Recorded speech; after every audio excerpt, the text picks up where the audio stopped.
So today we're going to talk about a film emulation plugin called Dehancer. Dehancer is probably the closest thing you can get to actual film, except you don't have to worry about all the hassle and you have so much more control in post. So I'm in the process of shooting a proof of concept short film, and it has a lot of flashback scenes. So if you watch, shows and movies, a lot of them have that like nasty green, yellow, blue sometimes look for their flashback scenes. So if you look at Suits or Ginny and Georgia, like those flashback scenes, to me, they don't really look that good. So I wanted to do something different, kind of like a nostalgic look. So this is where that plugin comes in for me. Now, that's not to say you can't use this plugin for your whole like film. That's kind of the look you're going for, like a Euphoria season 2 look or the Idol look. But for me, right now for this film, it's going to be a super clean, super sharp, clinical look, right? So for the flashback scenes, I wanted to change it up and have that film 90s look, very nostalgic look, right? So let's look at the differences between just kind of the normal look that I'm going for most of the film, and then when I make a look in Dehancer, what that does to the film. Now remember, these are flashback scenes, so this is kind of the look that I'm going for.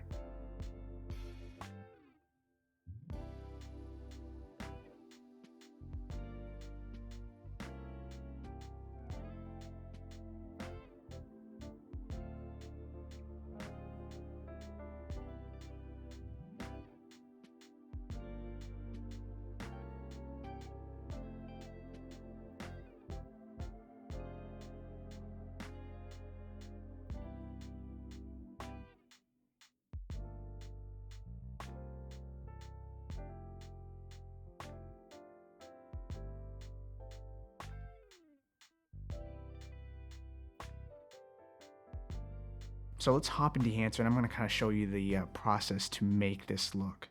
Okay guys, so I'm going to show you how to put Dehancer onto like a raw file.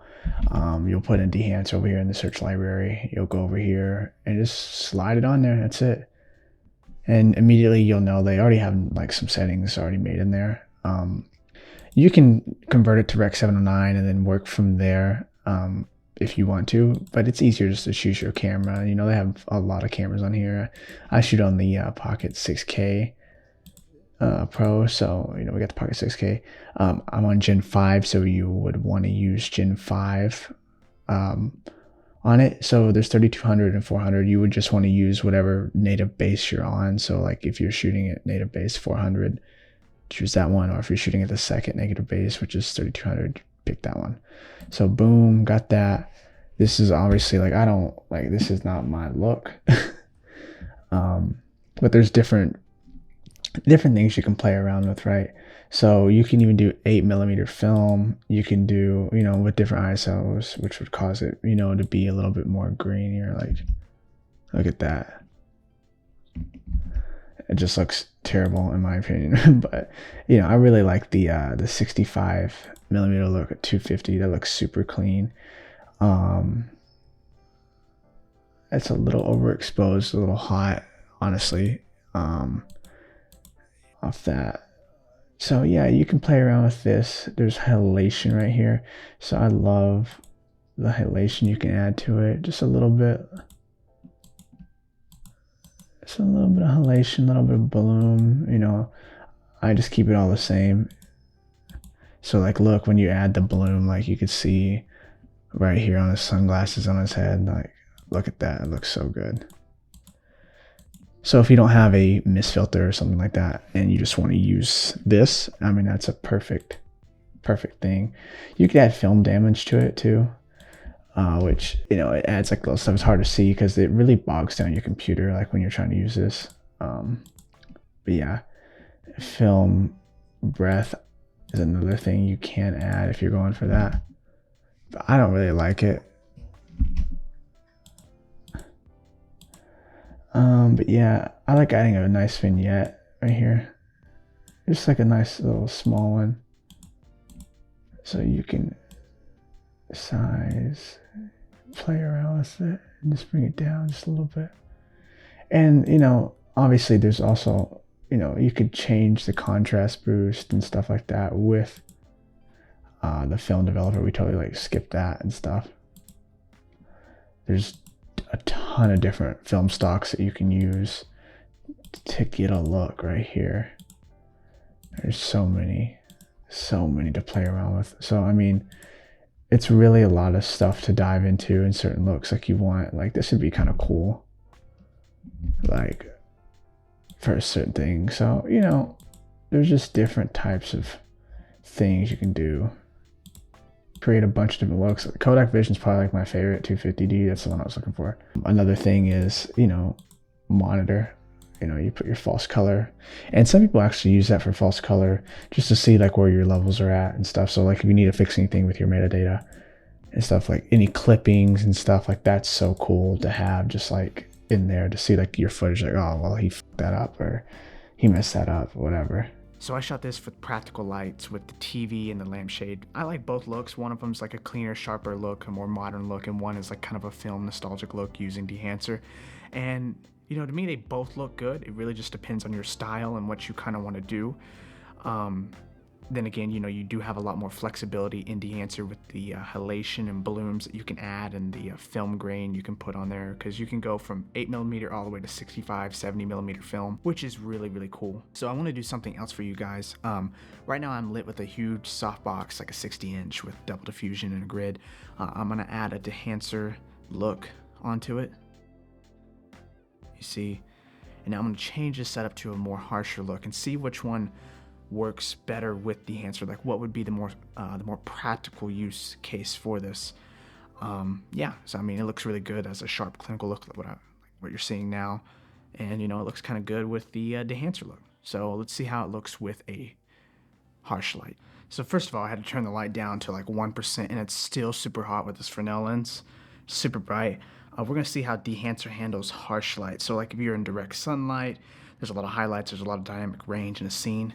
This is where it's gonna kind of play around and probably work even better for you. Yeah, so let's see how this looks.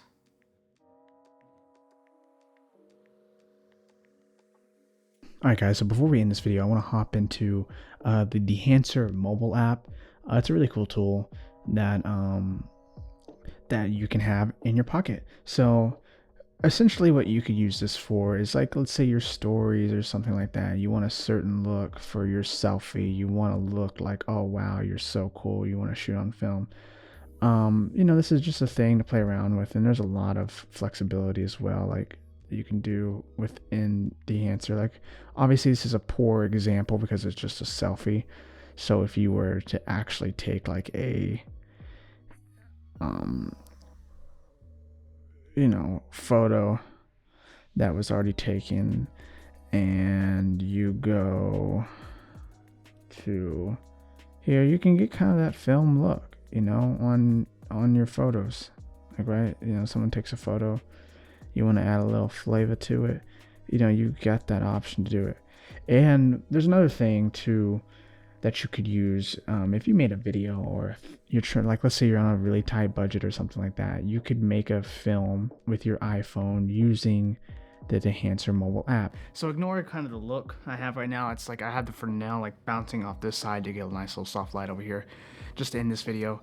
But yeah, I think Dehancer is a really good plugin for certain things. What's funny is Dehancer actually reached out to me to review their product, and I was actually gonna buy it like 2 days before they reached out. So it's funny how things work out. I've been looking at it for a while with you know, the cinematographers here on YouTube, like Rob Ellis and Brady Bissett, people like that who have been using Dehancer. And I just thought it'd be perfect for what I wanted to use it for, like the flashback scenes, and I just kind of wanted to dive into different looks instead of that sharp clinical look all the time. So yeah, it's a great tool, especially if you don't have a lot of lenses.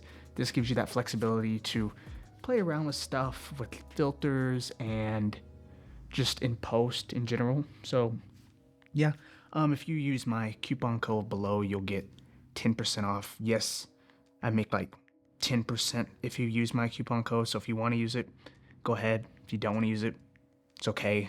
No hard feelings. God, I'm out of breath.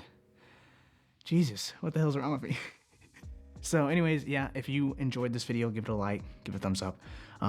Sorry you haven't heard from me. This film that I'm actually working on is a huge, ambitious project that I'm gonna be super proud of.